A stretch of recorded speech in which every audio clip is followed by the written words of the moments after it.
Assalamualaikum warahmatullahi wabarakatuh. Selamat berjumpa di pembelajaran melalui HSS TV. Apa kabar anak-anak sekalian? Mudah-mudahan kalian semua dalam keadaan sehat walafiat, tetap semangat meskipun saat ini kita semua dianjurkan untuk selalu berada di rumah karena adanya pandemi corona. Mari kita semua berdoa agar badai ini cepat berlalu.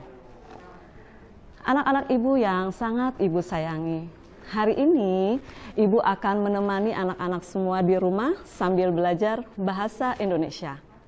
Hari ini kita belajar tentang fabel. Semoga kalian semua bisa menonton acara ini dan belajar, dan semoga belajar hari ini lebih menyenangkan dibandingkan hari-hari biasanya.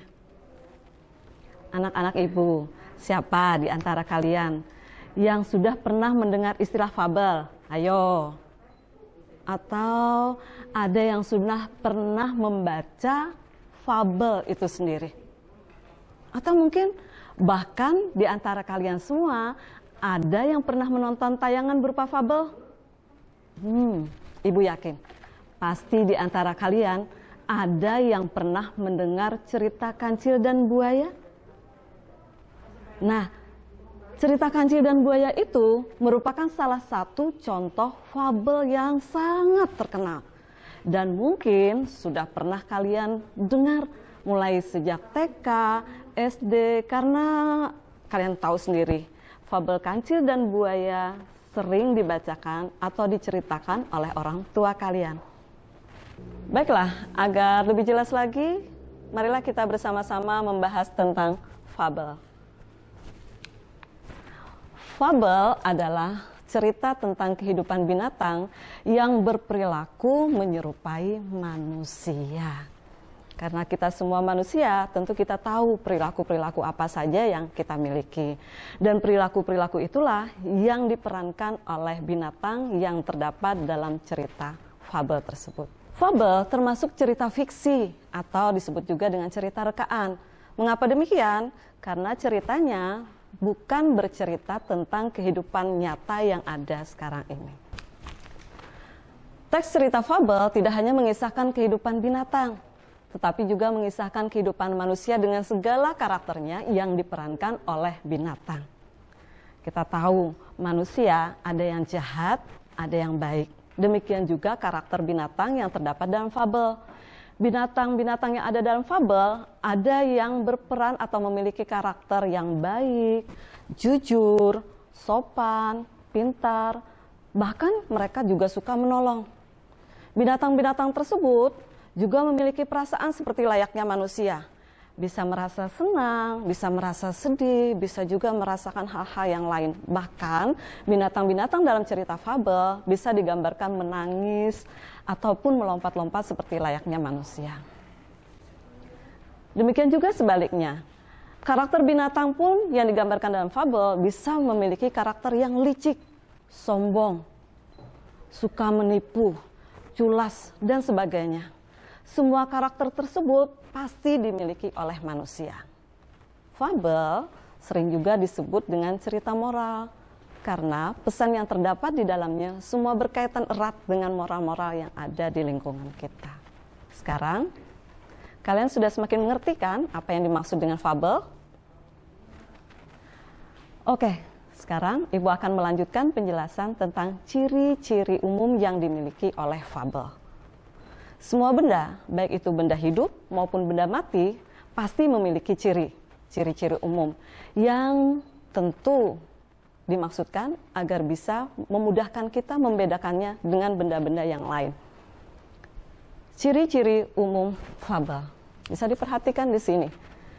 Yang pertama, fabel memiliki ciri umum menggunakan tokoh binatang. Seperti kalian ketahui, bila kalian pernah menonton Kancil dan Buaya, tokoh binatangnya adalah kancil dan buaya. Dan kedua tokoh tersebut merupakan binatang. Yang berikutnya, tokoh utama binatang itu biasanya digambarkan bertingkah laku seperti layaknya manusia. Seperti di awal tadi dikatakan, mereka bisa memiliki sifat atau karakter yang baik, juga memiliki karakter yang sebaliknya, yaitu karakter yang jahat. Mereka bisa bersedih, mereka pun bisa bergembira.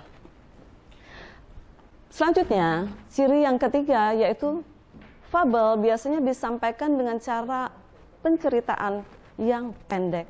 Tujuannya tidak lain adalah agar mudah diingat dan tidak membosankan.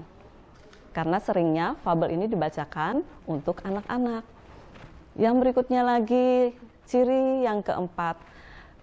Fabel biasanya menggunakan latar alam. Ada hutan, ada sungai, ada gunung, dan sebagainya. Yang tidak mungkin latar-latar tersebut dipindahkan ke sekolah, ke rumah, ataupun tempat-tempat yang seperti sekarang ini. Mengapa? Karena tadi tokohnya adalah binatang. Yang berikutnya, bahasa yang digunakan sangat sederhana. Karena fabel adalah cerita yang ringan, fiksi yang ringan, dan diharapkan bisa menarik perhatian. Dan terakhir, seperti di awal tadi disebutkan, bahwa fabel itu mengandung pesan moral yang disampaikan kepada pembaca, kepada pendengar, ataupun kepada penonton, agar bisa diterapkan dalam kehidupan sehari-hari.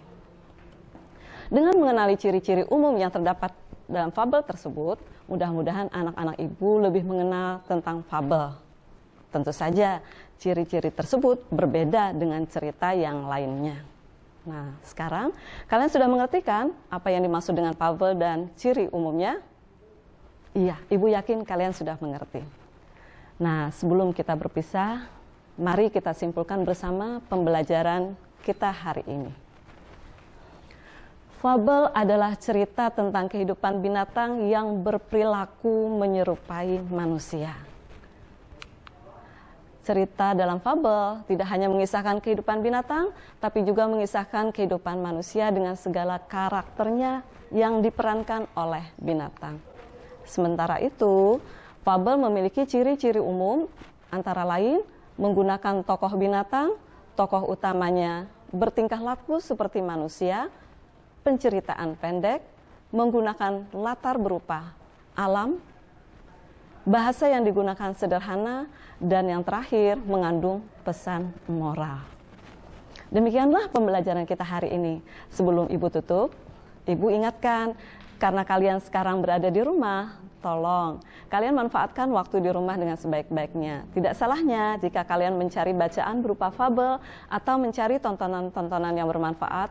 Siapa tahu kalian menemukan cerita-cerita fabel dan tontonan-tontonan tersebut. Tetap semangat ya di rumah, belajar yang rajin. Mudah-mudahan kita bisa bertemu lagi di pembelajaran berikutnya. Wassalamualaikum warahmatullahi wabarakatuh.